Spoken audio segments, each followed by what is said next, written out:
నమస్కారం. G3 news వార్తలకు స్వాగతం. ముందుగా వార్తల్లోని ముఖ్యాంశాలు. దేశంలోనే వేగవంతమైన మెట్రోకు మోదీ ప్రారంభం. మేరట్లో శతాబ్ది నగర్ నుంచి ప్రయాణం చేసిన ప్రధాని గంటకు 160 కిలోమీటర్ల వేగంతో సేవల ప్రారంభం. రవాణా రంగంలో మరో మైలురాయిగా ప్రాజెక్టు.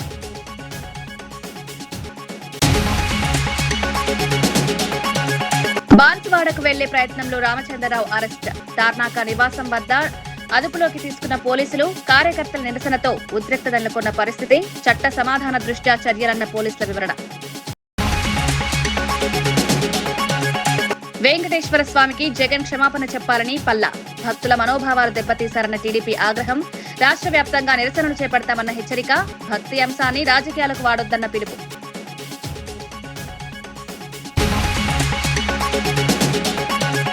మూసీ సుందరీకరణ పేరుతో దోపిడీ ఆరోపణ. మధు పార్క్ బాధితులను పరామర్శించిన హరీష్ రావు. పారదర్శకత లేకుండా ప్రాజెక్టులు అమలు చేయొద్దన్న హెచ్చరిక. బాధితులకు న్యాయం చేయాలని ప్రభుత్వానికి డిమాండ్.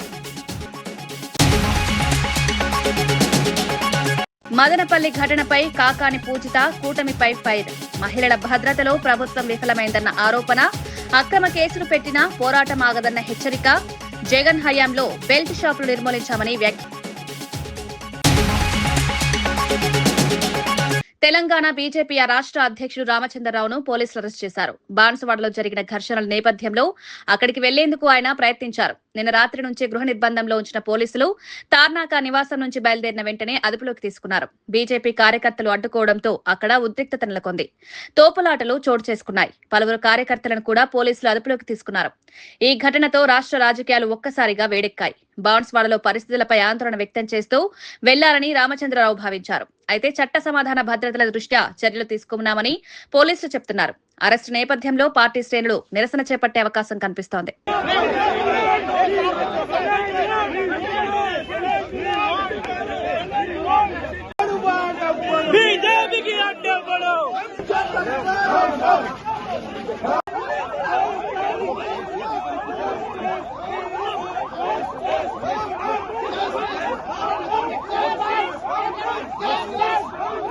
ముఖ్యమంత్రి రేవంత్ రెడ్డి చేపడుతున్న సంక్షేమ పథకాలపై ఆకర్షితులై పలువురు నాయకులు కాంగ్రెస్ లో చేరారు. మంత్రి సీతక్క సమక్షంలో కన్నాయిగూడెం, ఏటూరు నాగారం మండలాల నుంచి బీజేపీ, బీఆర్ఎస్ పార్టీలకు చెందిన నాయకులు, మహిళలు, కార్యకర్తలు భారీ సంఖ్యలో పార్టీలోకి వచ్చారు.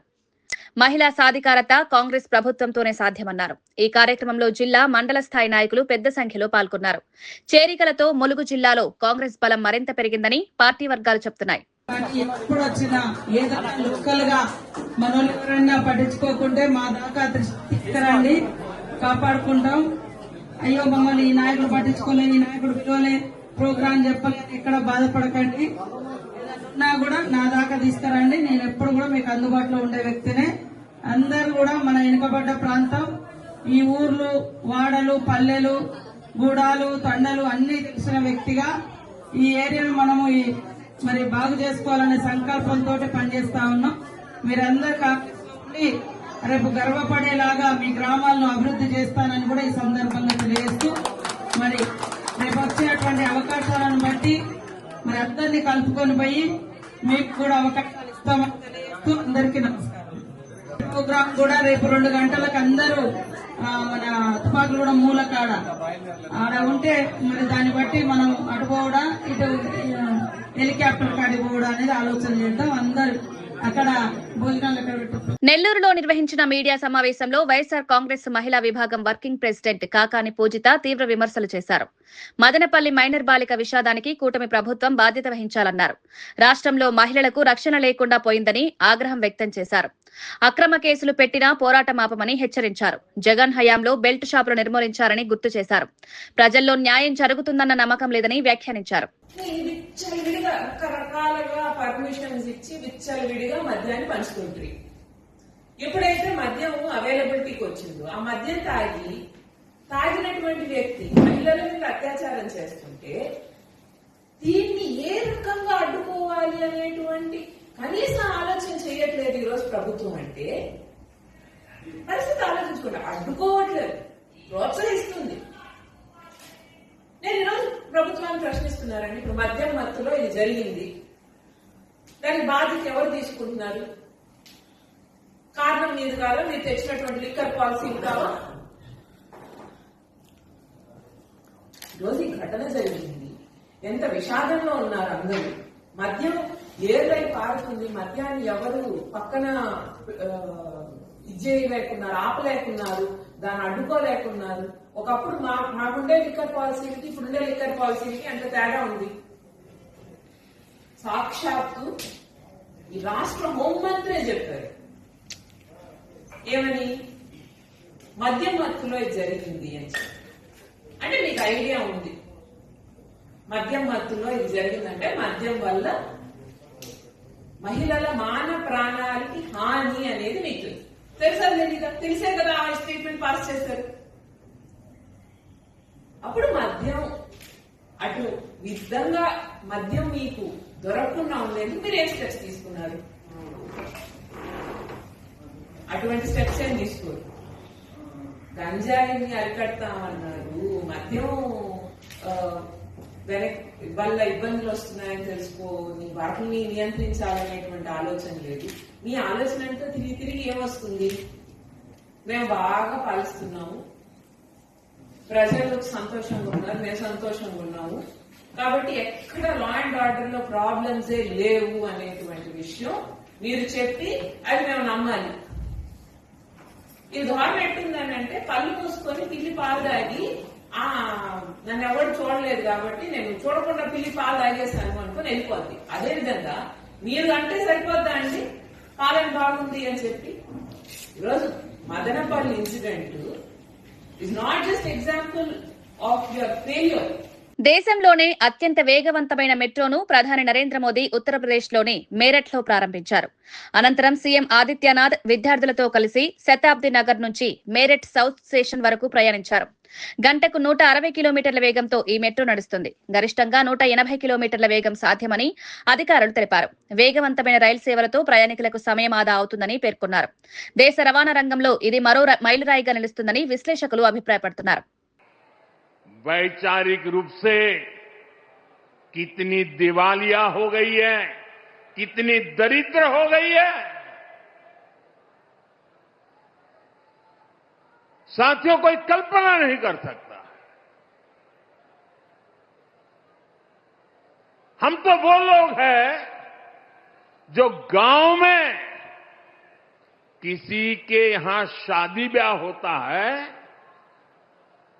तो पूरा गांव उसे सफल बनाने में जी जान से जुट जाता है, ताकि मेहमान गांव की एक अच्छी छवि लेकर जाएं। कांग्रेस तो अपने ही देश को बदनाम करने में जुटी है। साथियों, कांग्रेस के नेताओं को मोदी से नफरत है। ये लोग मेरी कब्र खोदना चाहते हैं, मेरी मां को गाली देने से भी उनको कोई परहेज नहीं है। उन्हें भाजपा से विरोध है, उन्हें एनडीए से विरोध है। ठीक है, आपकी राजनीति में यही करना जरूरी है, चलो भाई समझ सकते हैं, हम इसको भी सहन कर लेंगे। लेकिन कांग्रेस को याद रखना चाहिए था कि एआई ग्लोबल समिट ये बीजेपी का समारोह नहीं था और न ही उस समय बीजेपी का कोई नेता वहां मौजूद था। ये देश का कार्यक्रम था, देश के सम्मान का कार्यक्रम था, देश के लोगों के पसीने से। लेकिन कांग्रेस ने परसों सारी मर्यादाएं तोड़ दी और पूरा देश कांग्रेस की इस रीति नीति पर थू थू हो रही है। लेकिन दुर्भाग्य देखिए, इतनी पुरानी पार्टी के नेता लाजने के बजाय गाजते हैं। बेशर्मी के साथ देश की बेइज्जती करने वालों का जयकारा कर रहे हैं।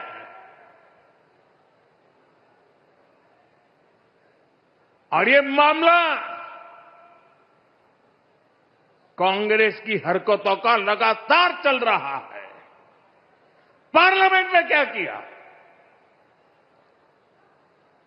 पार्लियामेंट में खुद परफॉर्म कर नहीं पा रहे तो अपने साथी दलों को भी बोलने का मौका नहीं देते,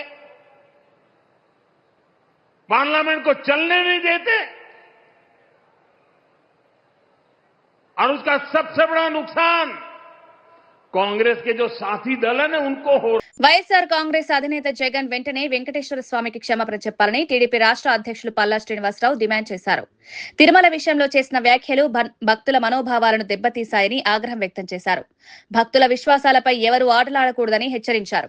వెంటనే స్పష్టమైన ప్రకటన చేసి క్షమాపణ చెప్పాలని, లేదంటే టీడీపీ తరపున రాష్ట్ర వ్యాప్తంగా నిరసనలు చేపడతామన్నారు. భక్తుల భావోద్వేగాలను గౌరవించడం ప్రతి నాయకుడి బాధ్యత అని పల్లా స్పష్టం చేశారు.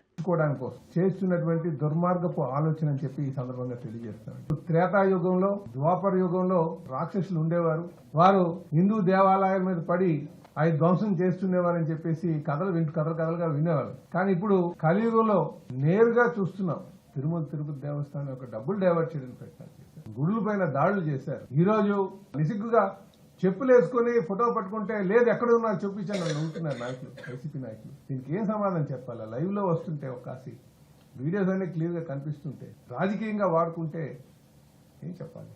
వెంకటేశ్వర స్వామికి అపరాధం చేసినటువంటి సందర్భంలో ఆయన క్షమాపణ చెప్పాలని చెప్పేసి ఈ సందర్భంగా తెలియజేస్తూ తప్పు చేసినటువంటి తప్పు ఒప్పుకోవాలి. వీరు ప్రతిసారి కూడా వాళ్ళు చేసినటువంటి ఘోర అపచారాన్ని తప్పించుకోవడానికి రాజకీయంగా దేవదేవుడిని వాడుకోవడానికి ప్రయత్నం చేస్తున్నారు. దాన్ని చేసినటువంటి తప్పు ఒప్పుకొని క్షమాపణ చెప్పాలని చెప్పి మేము డిమాండ్ చేస్తున్నాం. హిందువుల యొక్క మనోభావాలను దెబ్బతీసే విధంగా ఆయన ప్రవర్తన ఉంది కాబట్టి ఆయన హిందూ సమాజానికి క్షమాపణ చెప్పాలని చెప్పేసి మేము తెలియజేస్తా ఉన్నాం. రాజకీయాలకు మతాల మీద కూడా చేయొచ్చు, మతాలను కూడా అడ్డుపెట్టుకోవచ్చు అని ఇవాళ జగన్మోహన్ గారు కోరుకుంటే, దేవుడు నీకు ఇచ్చినటువంటి గిఫ్ట్ క్రికెట్ మ్యాచ్ ఆడుకోవడానికి ఒక 11 సీట్లు ఇచ్చారు. ఈసారి టెన్నిస్ ఆడుకోవడానికో లేకపోతే షెట్ ఆడుకోవడానికో ఇద్దరిని మాత్రం ఇస్తారన్న విషయం కూడా మీరు గుర్తుపెట్టుకోవాలి. ఎమ్మెల్సీ అనంతబాబు నేర చరిత్రపై దేశ అత్యున్నత న్యాయస్థానం సుప్రీంకోర్టు కూడా ఆశ్చర్యం వ్యక్తం చేసిందని ఎమ్మెల్యే నక్కా ఆనందబాబు తెలిపారు. ఇలాంటి వ్యక్తులు ప్రజాప్రతినిధులుగా కొనసాగడం దురదృష్టకరమన్నారు. నేరాలకు పాల్పడిన వారిని కఠినంగా శిక్షించాల్సిన అవసరం ఉందన్నారు. రాష్ట్రంలో న్యాయ వ్యవస్థపై ప్రజలకు నమ్మకం ఉండాలంటే పారదర్శక చర్యలు తీసుకోవాలని సూచించారు. ఈ కేసు రాష్ట్ర రాజకీయాల్లో చర్చనీయాంశంగా మారింది. బాధితులకు న్యాయం జరిగే వరకు పోరాటం కొనసాగిస్తామని తెలిపారు.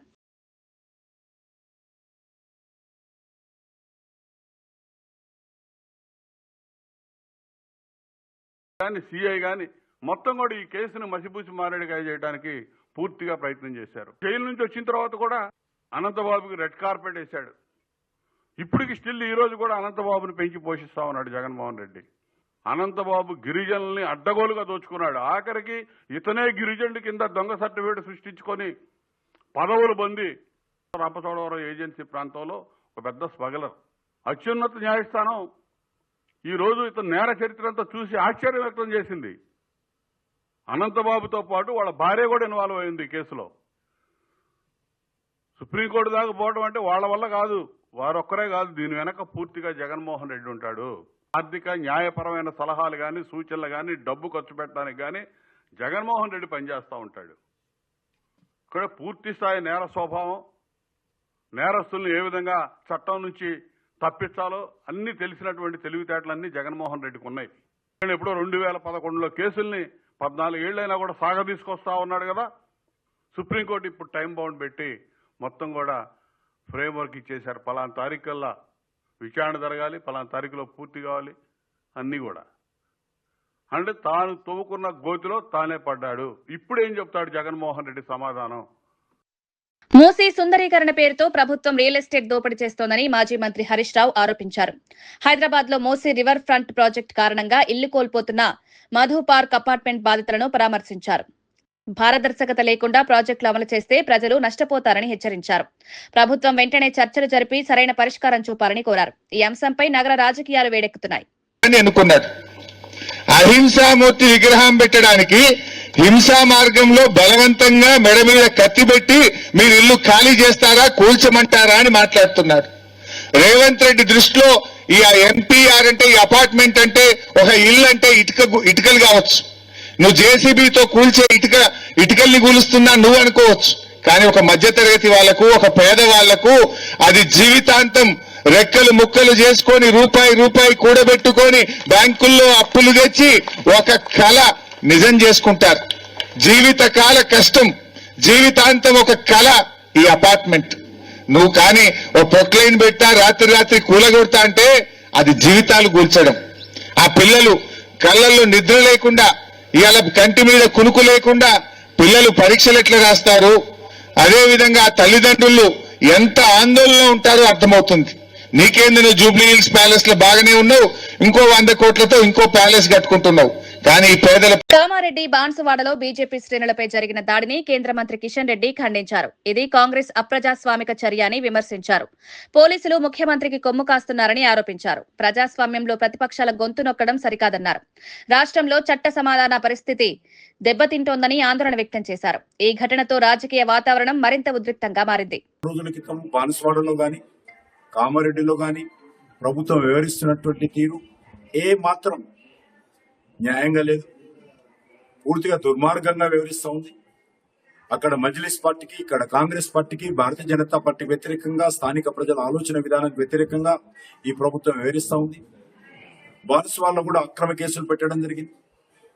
కామారెడ్డిలో కూడా భారతీయ జనతా పార్టీ సంబంధించినటువంటి శాసనసభ్యుని కార్యాలయం పైన దాడి చేయడమే కాకుండా కారు తీసుకొని వచ్చి కాంగ్రెస్ పార్టీ నాయకులు ఎమ్మెల్యే ఆఫీస్ గేట్ కు ఏదైతే మరి డాష్ చేశారో అందరూ చూస్తున్నారు. ఇంత దుర్మార్గంగా వ్యవహరించడం, ఈ రకమైనటువంటి చర్యలను తీవ్రంగా ఖండిస్తా ఉన్నాం. తెలంగాణ బీజేపీ రాష్ట్ర అధ్యక్షుడు రామచంద్రరావును పోలీసులు అరెస్ట్ చేశారు. కామారెడ్డి జిల్లా బాన్సువాడలో జరిగిన ఘర్షణల నేపథ్యంలో అక్కడికి వెళ్లేందుకు ఆయన ప్రయత్నించారు. తార్నాక నివాసం వద్ద గృహ నిర్బంధం చేసినప్పటికీ బయలుదేరడంతో అదుపులోకి తీసుకున్నారు. నివాసం వద్ద బీజేపీ కార్యకర్తలు ఆందోళన చేపట్టారు.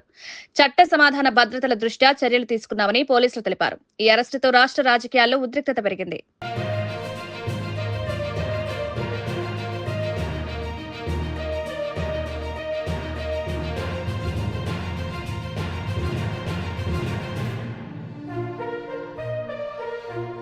కేంద్రం ప్రవేశపెట్టిన పర్యాటక ఆలయ అభివృద్ధికి పథకం ప్రశాంత్ పరిధిలోకి కాణిపాక ఆలయాన్ని చేర్చేందుకు కృషి చేస్తానని కేంద్ర మంత్రి రామ్మోహన్ నాయుడు తెలిపారు. చిత్తూరు జిల్లాలోని శ్రీ కాణిపాక వరసిద్ధి వినాయక స్వామి దేవాలయాన్ని మాజీ ఎంపీ గల్లా జయదేవ్ తో కలిసి ఆయన దర్శించుకున్నారు.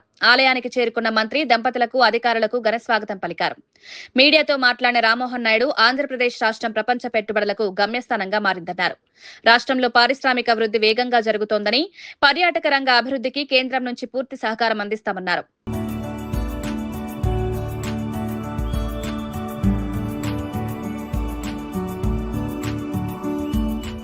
భవిష్యత్తులో మరింత ఇక్కడ అభివృద్ధి చేసే అవకాశాలు ఉన్నాయి. చేయాల్సినటువంటి బాధ్యత కూడా ఈరోజు కూటమి ప్రభుత్వం మీద ఉంది.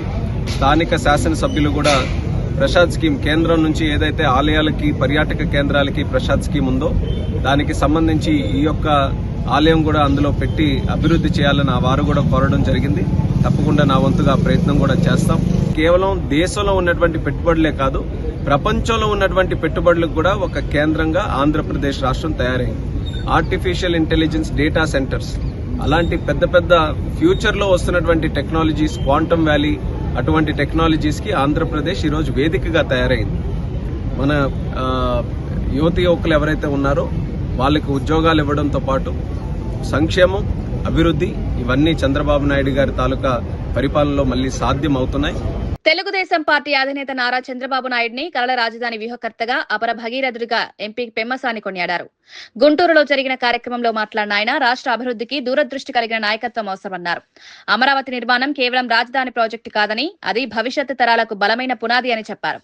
రాష్ట్రాన్ని సాంకేతిక, పారిశ్రామిక రంగాల్లో ముందంజలో నిలపన్న సంకల్పంతో పనిచేసిన నాయకుడు చంద్రబాబు అన్నారు. నీటి ప్రాజెక్టులు, ఐటీ అభివృద్ధి, మౌలిక వస్తువుల విస్తరణలో ఆయన చూపిన చొరవను గుర్తు చేశారు. అమరావతిని కలల రాజధానిగా తీర్చిదిద్దుతున్నటువంటి దూరదర్శి, ఆంధ్రప్రదేశ్ అభివృద్ధికి అహర్నిశలు పాటుపడుతున్నటువంటి రాజర్షి అయిన మన ప్రియతమ ముఖ్యమంత్రి శ్రీ నారా చంద్రబాబు నాయుడు గారికి, అదేవిధంగా రాజవంశపు వైభవం, స్టాన్ఫోర్డ్ హార్వర్డ్ విజ్ఞానం, అద్వితీయ మేధస్సు, అలుపెరగని శ్రమ, దేశం పట్ల అంకిత భావంతో ఉడాన్ ద్వారా సామాన్యుడికి విమానాశ్రయాన్ని పరిచయం చేసి, వన్ నేషన్ వన్ గ్రిడ్ ద్వారా అంతరాయం లేని విద్యుత్ అనుసంధానంతో ప్రగతికి బాటలు వేసి వికసిత్ భారత లక్ష్యాలకు బాటలు వేస్తున్న మా టెలికాం శాఖ మాత్యులు, కేంద్ర మంత్రివర్యులు శ్రీ జ్యోతిరాదిత్య సింధియా గారికి కరతాళ ధనులతో ఆహ్వానం పలకండి. అదేవిధంగా వేదికను అలంకరించినటువంటి మా మేయర్ కోవెలమూడి రవీంద్ర గారికి, Guntur city MLA east MLA Nazeer గారికి, పోస్టల్ అధికారులకు, వీరన్నిటికంటే ముందుగా బీమా అయినా, బ్యాంకింగ్ అయినా, పార్సిల్ అయినా, పెన్షన్ అయినా, ఉత్తరం అయినా, ఆధార్ అయినా, ప్రతి గడపకు ప్రతి గ్రామానికి ఎండలోనూ వానలోనూ నేనున్నానని ప్రభుత్వానికి ప్రజలకు నమ్మకమైన వారధిగా ఉంటూ ఉన్నటువంటి మా జీడీఎస్ సారథులకు స్వాగతం, సుస్వాగతం. మొట్టమొదటిసారిగా నేను ఇద్దరికి కృతజ్ఞతలు చెప్పాలి. ఎందుకంటే పోస్టల్ సర్కిల్స్ అన్ని రాష్ట్రాల్లో అంతగా అభివృద్ధి లేని సమయంలో 14% గ్రోత్ రేటుతో దేశంలో మొట్టమొదటి స్థానంలో ఆంధ్రప్రదేశ్ నిలిపినందుకు మీకు, వేదిక పైన ఉన్నటువంటి అధికారులందరికీ కూడా మనస్ఫూర్తిగా అభినందనలు తెలుపుతా ఉన్నాను. ఈ అభివృద్ధికి ముఖ్య కారణమైనటువంటి అంటే మన తపాలా శాఖకు కావలసినటువంటి అనేక పథకాలను రాష్ట్ర ప్రభుత్వం ద్వారా అందించి సంక్షేమ వారధిగా ప్రజల మనసుల్లో గూడుగట్టుకుంటున్నటువంటి గౌరవ ముఖ్యమంత్రి శ్రీ నారా చంద్రబాబు నాయుడు గారికి రెండో కృతజ్ఞతలు తెలపాలి అని నేను తెలియజేస్తా ఉన్నాను. ఒక్కసారి మీరు చరిత్రలోకి వెళ్తే భారత్ తపాలా వ్యవస్థ మూలాలు మన మట్టిలోనే ఉన్నాయి. మౌర్య సామ్రాజ్యం నాటికే చంద్రగుప్తుడు రాజ్దూత్ వ్యవస్థని నిర్మించాడు. అప్పట్లోనే సందేశం మోసుకెళ్లే పాదాలు పరిగెత్తటం మొదలయ్యాయి. 1774లో బ్రిటిష్ ఈస్ట్ ఇండియా కంపెనీ కలకత్తాలో జనరల్ పోస్ట్ ఆఫీసు స్థాపించిన అది వారు అప్పటికి ఉన్నటువంటి సాంప్రదాయానికి పేరు మాత్రమే పెట్టారు. అయితే అక్టోబర్ 1, 1854లో మొట్టమొదటిసారి ఇండియా పోస్ట్ జన్మించింది. అయితే ఆ రోజునే అందరూ మనమే కాదు దేశమంతా కూడా ప్రపంచ తపాలా దినోత్సవంగా జరుపుకుంటున్నారు. ఇది మన చరిత్ర, మన గర్వం. ఇది మీరు సేవలు అందిస్తున్నటువంటి సంస్థ యొక్క గొప్పదనం. అంటే కేవలం ప్రభుత్వోద్యోగులుగా కాకుండా 100 సంవత్సరాల సాంప్రదాయానికి వారసులు కూడా మీరందరూ అని నేను తెలియజేస్తా ఉన్నాను. ఒకప్పుడు పోస్టల్ డిపార్ట్మెంట్ శిఖరాగ్రంలో ఉన్నప్పుడు లేఖల నుంచి న్యాయపత్రాల దాకా, మనీ ఆర్డర్ల నుంచి విప్లవ పత్రికల దాకా స్వాతంత్ర సమరయోధుల గళాలను, స్వేచ్ఛ భారత కలలను ప్రజలకు చేరువ చేసింది కూడా మీరే అని నేను తెలియజేస్తా ఉన్నాను. నిరక్షరాస్యత ఉన్న పల్లెల్లో ఉత్తరాలు చదివి వినిపించారు. జవాబు రాయటంలో తెలియకపోతే సహాయం చేసి గ్రామాలకి, ప్రపంచానికి ఈ యూనిఫామే ఒక వారధిగా నిలిచింది అంటే అది ఒక రకమైనటువంటి గౌరవం అని మీ అందరికీ తెలియజేస్తా ఉన్నా. అయితే అలాంటి స్థితి నుంచి ఇంటర్నెట్ విప్లవం, సోషల్ మీడియా, ఈమెయిల్, వాట్సాప్ ఇవన్నీ రావడంతో రాత్రికి రాత్రే ఉత్తరాలు అవసరం లేకుండా పోయాయి. 160 ఏళ్లకు పైగా మనం అందించినటువంటి టెలిగ్రాములు 2013లో కంప్లీట్ గా మూతబడ్డాయి. తర్వాత ప్రైవేట్ కొరియర్లు వచ్చినాయి. డిటిడిసి గాని డిహెచ్ఎల్ గాని అవి టెక్నాలజీతో వచ్చాయి, వేగంతో వచ్చాయి, సంకల్పంతో వచ్చాయి. పార్సిల్ ని రియల్ టైమ్ లో ట్రాకింగ్ చేశారు. వార్తలు ముగించే ముందు ముఖ్యాంశాలు మరోసారి. దేశంలోనే వేగవంతమైన మెట్రోకు మోదీ ప్రారంభం. మేరట్లో శతాబ్ది నగర్ నుంచి ప్రయాణం చేసిన ప్రధాని గంటకు 160 కిలోమీటర్ల వేగంతో సేవల ప్రారంభం. రవాణా రంగంలో మరో మైలురాయిగా ప్రాజెక్టు.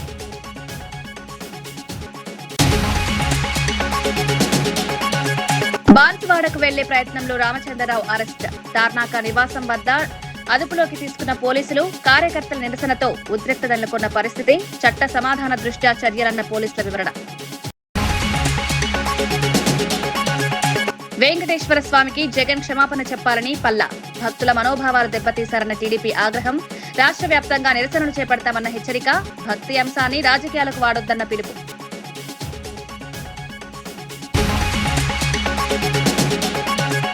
మూసీ సుందరీకరణ పేరుతో దోపిడీ ఆరోపణ. మధు పార్క్ బాధితులను పరామర్శించిన హరీష్ రావు. పారదర్శకత లేకుండా ప్రాజెక్టులు అమలు చేయొద్దన్న హెచ్చరిక. బాధితులకు న్యాయం చేయాలని ప్రభుత్వానికి డిమాండ్. మదనపల్లి ఘటనపై కాకాని పూజిత. కూటమిపై ఫైర్. మహిళల భద్రతలో ప్రభుత్వం విఫలమైందన్న ఆరోపణ. అక్రమ కేసులు పెట్టినా పోరాటం ఆగదన్న హెచ్చరిక. జగన్ హయాంలో బెల్ట్ షాపులు నిర్మూలించామని వ్యాఖ్య. ఇవి ఈనాటి వార్తా విశేషాలు. మరో బులెటిన్లో మళ్ళీ కలుద్దాం. నమస్కారం.